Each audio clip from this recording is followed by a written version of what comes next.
This is the first 3D wiggle lens for digital cameras.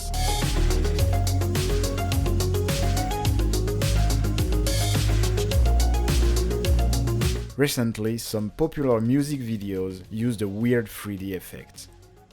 An effect made with vintage film cameras from the 80s.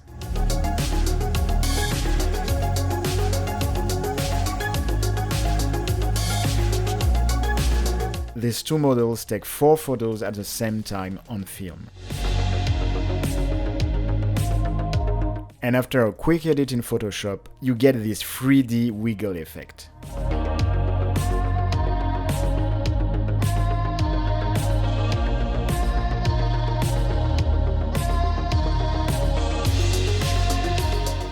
Creating this effect can work with any stereoscopic image, even with really old ones. You just need to superpose one view over the other in a very quick succession. This is called the 3D wiggle effect or a wigglegram.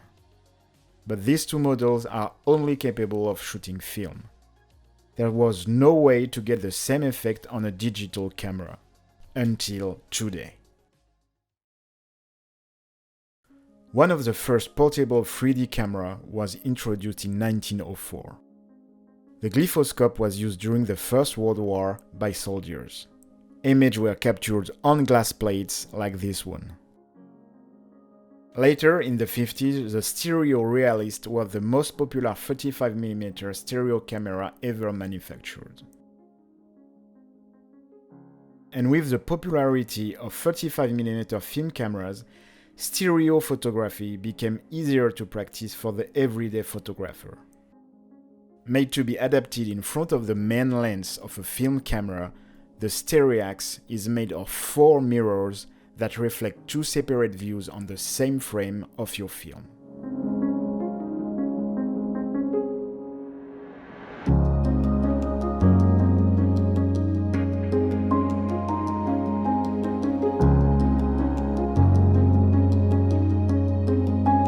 The Russian Helios stereoscopic adapter works on the same principle. The results can vary from model to model. It was not the best adapter ever made, to say the least.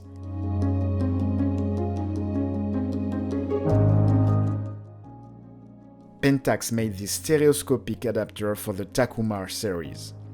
It's one of the best options to get a clean stereoscopic image.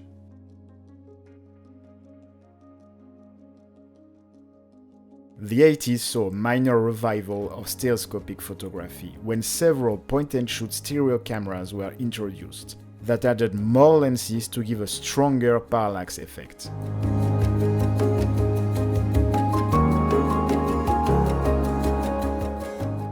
My name is George and I love making stupid things. This is a 3D printed PETG lens that allows full-frame mirrorless cameras to shoot stereoscopic wiggle photography. It uses these 3 30mm lenses to project a slightly different perspective onto the full-frame sensor. Now what this does is it introduces a parallax shift in between those frames, and when we combine them into an animated sequence, we get a sense of depth and dimensionality to that picture. I designed it to be full-frame. It takes advantage of that full-frame sensor size.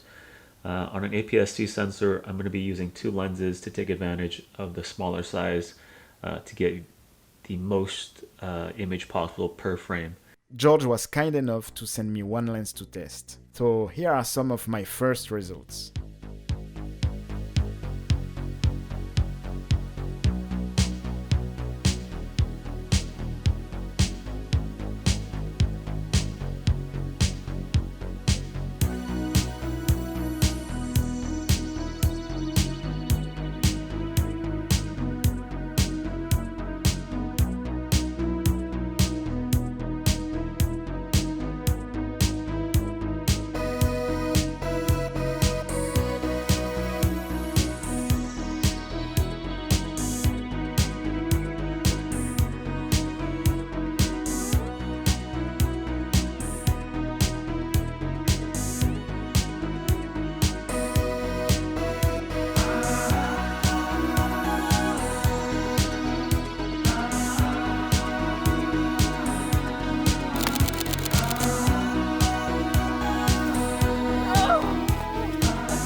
This is the first time someone made a lens that can produce this kind of result on a digital body.